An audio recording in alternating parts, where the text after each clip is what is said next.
Corpus Christi, Texas. It's Sunday. To be honest, I don't know what date it is. I guess we'll find out when I post the video, as I can't take my hands off the wheel that much to be pulling down the screen to show you the date, or for me to find out the date.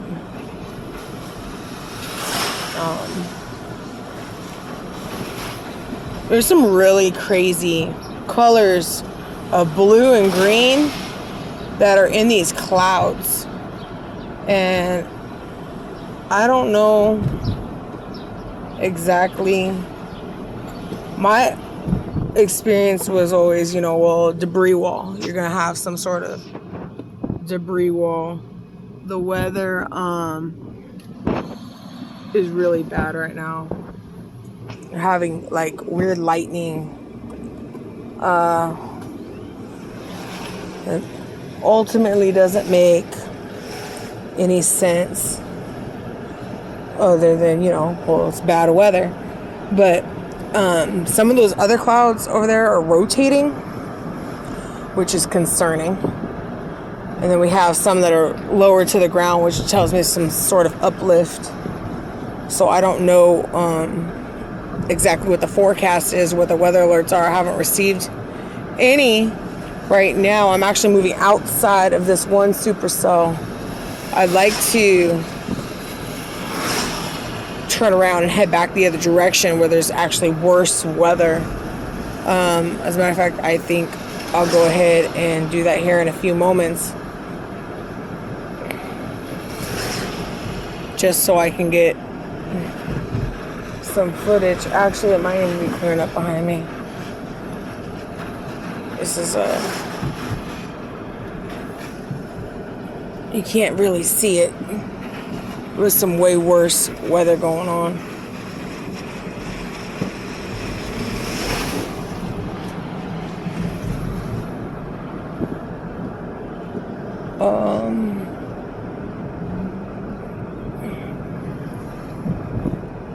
Is the way that the clouds are moving, it's weird. Like, you can't tell. It's like multiple different storms combining. It's awkward. Put this right here.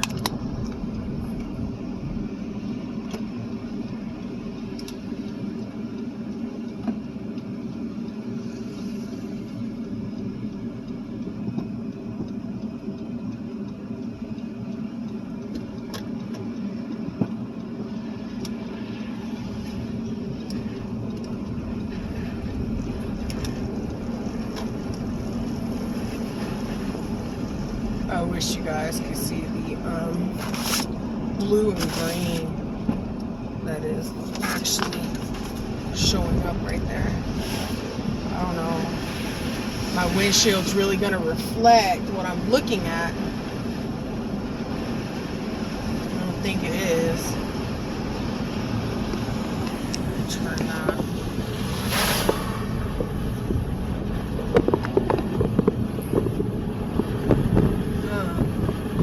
I honestly believe that we are going to see an increase in tornadic activities, tornadoes in the southern region of Texas. I honestly believe we're going to see a great flux of hurricanes hitting the south Gulf Coast area of Texas. If you look at the map surrounding the history of hurricanes in the most recent years, if we even look at Hurricane Celia, which hit in 1970, then we look at Hurricane Harvey that hit 2017, and then not even 3 years later we had Hurricane Hannah.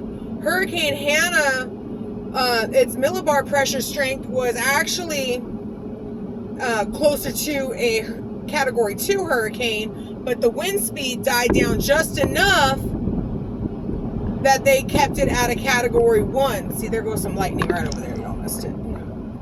And the scary part isn't that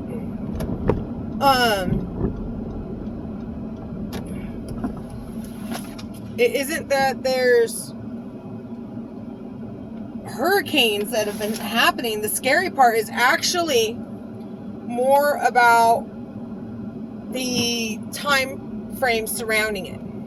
Okay? Now they say, oh, well, you know, it's a every 20-year hurricane, or it's every 100-year flood, or this or that, or it's not going to happen again. Look at what just happened with Texas and the snow. Did we all lose power? I would say a good 90% of Texas lost power. I think at least everybody lost power at one point or another. Maybe closer to the hospitals, some of the houses didn't. But for the most part, almost everybody and their mama lost power. And a lot of people died. A lot of people got sick. A lot of people lost their homes from some snow. When was the last time you saw Texas, the entire state of Texas, get covered in snow? They say, oh, well, that only happens once every 40, 50 years. We don't project that to happen again. Well, you also didn't project hurricanes to be a thing. Not really. We know about the warm weather. We know about the upstir and the, you know, the activities. But we're going to sit there and say that we don't know about an increase in tornadoes and hurricanes. If you actually look at the most recent science, Tornado Alley has extended, and the time framings are all wrong. Everything's mixed up. It's almost completely unpredictable, but not. Because they don't want to cause a panic. They don't want everybody to sell out of toilet paper and this and that and the other before, you know, something actually happens. The thing is when you're living in the Gulf, everything develops above you, and you don't know 100%. So everybody needs to prepare no matter what. And then they get mad. Oh, well, I spent this amount of money preparing and nothing happened. Okay. But then the next year you don't prepare, and then you've used up your supplies the following year because you didn't think anything was going to happen because nothing happened the previous year. So you didn't prep this year. And now all of a sudden you're left with no electricity, freezing to death, floating down a bucket down the street. And that's not cool. That's not right. Okay? From Hurricane Celia to Hurricane Harvey was about a 47 year difference. And then from Harvey to Hurricane Hannah, which should have been a Category 2 based off millibar pressure, but based off the wind speed, they downsized it to a Cat 1. Really was a Cat 2. That's a 153% increase in hurricane activity. Just in those two hurricanes of Harvey and Hannah, there's a pattern developing there. We already have a tropical storm that's going to be developing and coming in to start hitting Louisiana around the 23rd to 24th. Okay, and who's to say it's not going to take a left and hit Texas? Not saying that, you know, that it's still not going to hit Louisiana. We don't know where it's exactly going to go. The GFS models show it going towards Louisiana right now. But I just want to let everybody know that if you're living in the Gulf, if you're living in the Panhandle of Florida, if you're living by water, if you're within 100 miles of water, whether you're in a lake, a riverbed area, a ocean, bayfront, wherever you're living, you need to take those precautions, because it's negligence on your part to not prepare for disaster. Even if you live in places like California, Washington, Oregon, wherever you're living, and the weather's different, right? So we assume that because we're accustomed to that nothing's ever going to happen except for that, because that's what we're used to. Well, that's the lie. That's the lie that the devil wants you to believe, is that nothing's ever going to happen. Like California, for example, well, we only get earthquakes out here. Earthquakes. grab onto the side of the toilet while it's shaking, you know? Oh, okay, only get earthquakes. You don't only get earthquakes. You get earthquakes. You get huge fires that take sometimes days, weeks, or even months to put out. We get, there's volcanic activity between Nevada and California. And there's a lot of debates on whether or not the volcanic activity is a contributing factor to some of California's wildfires. I personally have my own thoughts and beliefs surrounding California's wildfires, which are a little unorthodox that people wouldn't necessarily agree with me on. There's no point in mentioning it here today. We might not have a tornado in Corpus Christi today. That doesn't mean it hasn't happened. 2004, 2005, there was a tornado in Corpus Christi. Also in 2017, right before Hurricane Harvey, after Hurricane Harvey, we got snow. Yeah, it snowed December 8th of 2017 in Corpus Christi. The same year that we saw the hurricane come. Just a few months after that hurricane, we got snow. You're going to tell me that all this snow we just received isn't a sign of some upcoming crazy ass weather? Excuse me, pardon me, yes it is. Okay, so y'all need to get your bug out bags. Y'all need to get your emergency kits, your paperwork, your supplies, your birth certificates, social security cards, list of medications, okay? If you have service animals, have their service ID badge, because if you do not have a service ID badge, I don't care if you have to go to eBay and buy one for $12.99 from eBay for a service dog ID badge and register at the US Service Dog Registry.org online for free for your service animal. If your animal is not a service animal that wears a vest and has a card, if you try to take your animal to a shelter, they will deem it as a pet, regardless of what you are telling them.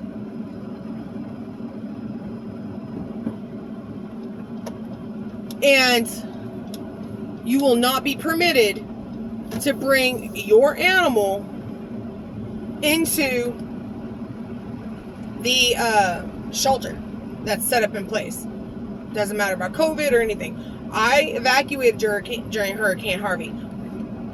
You know how many people I saw had to put their pets in cages and say goodbye to them, even though they were service animals?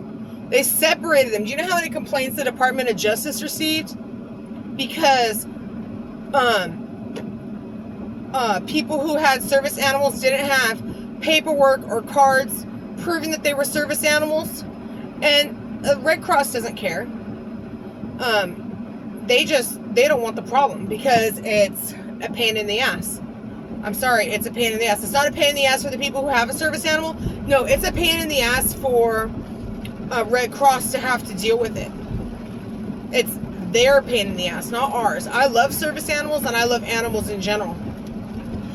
Red Cross don't give a damn, okay? They're going to set up shop somewhere. If you don't have a badge or something showing that your animal is a service animal, they're going to put it in a cage and separate you from the animal, or tell you that you have to seek shelter somewhere else. I'm telling you. And they'll tell you, no, we would never turn away a service animal. They're right. They won't turn away a service animal. A service animal that you can prove is a service animal, they won't turn away. But you can't prove your animal is a service animal, kiss that animal goodbye. They will ship them off. I think they were shipping them off to San Antonio and Houston to shelters. Half the people didn't get back their pets. People who did get back their pets had a hard time proving that they were their pets. They evacuated with little to no paperwork. And people who lost their homes, all of Rockport lost their homes. People who had their pet, they had no way to prove or identify that the pet was theirs. They either had to readopt their pet, pay cash to get their animal back to them, or they never saw their animal again. And it shouldn't be like that. No one should be separated from their service animal, but that can and will happen oftentimes. So you need to have your paperwork in order. You need to have a list of your prescriptions. You need to know who your doctors are. You need to know your doctor's phone number to get you an emergency supply of medication sent to a local pharmacy wherever you end up at. You need to have your prescription medications with you, and if they do get wet or damaged or lost, you need to know what the names of them were, who prescribed them to you, and a phone number to contact that office. So even if the phone lines are down, when they are back up, they can try to get you your medication, and we can try to get you an emergency supply of your medication. But you have to be prepared. If you're not prepared, what are you doing? What are you doing? You're just going through life with no record of nothing. Oh, and don't even get me started on the whole, you're going to need the proof that you got the COVID vaccine. Yeah, because they're getting ready to do that. You know, they're not mandating it yet, but check it out. Our own military is not mandated to get the COVID vaccine. They're not mandated. They were mandated for anthrax, Ebola, H1N1, swine flu, all that. They were mandated to get those shots, but they are not being mandated to get the coronavirus vaccine. Why? Because they want to keep our military alive. That's why. That's just my opinion. But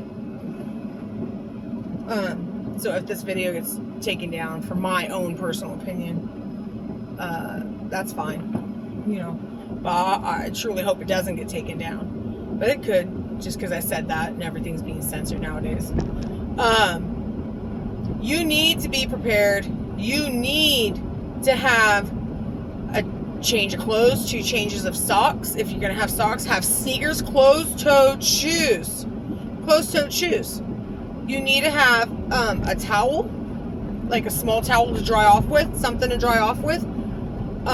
Hygiene products, a razor, shampoo, a bar of soap, detergent to wash your clothes, because that's, you know, how are you going to wash your clothes if you only have a couple days worth of clothes? Coloring books, crayons, Play-Doh, puzzles, the game Uno, different things you can keep your children entertained with that do not require Wi-Fi or electronics, okay? If your children do not know how to play different games, you're going to need to start teaching them that, because you don't want to have a screaming, throwing fit teenager who doesn't know how to play Go Fish and thinks it's boring. Bring a deck of cards, because you're going to have to teach them. You need to be prepared. Doesn't matter if you're in Louisiana, Georgia, wherever you're at, you need to prepare for this upcoming hurricane season. It's starting early. It's not going to wait until June or July. It's here. It's coming.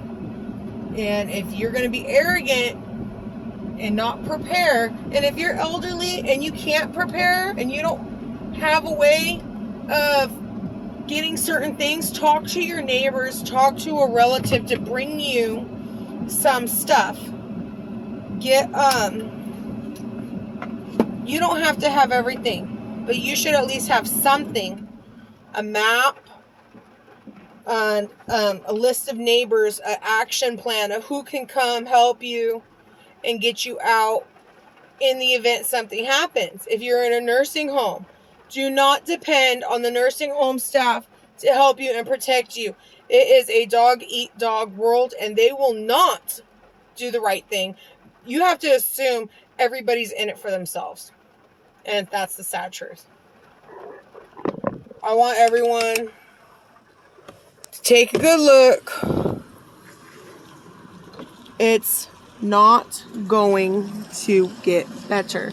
Might get better in the next few days. This is nothing right now. It was coming down pretty hard earlier. But do you really want to risk it? Do you really want to risk it? I hope everybody heeds this message. And if you're living in the Gulf, please prepare.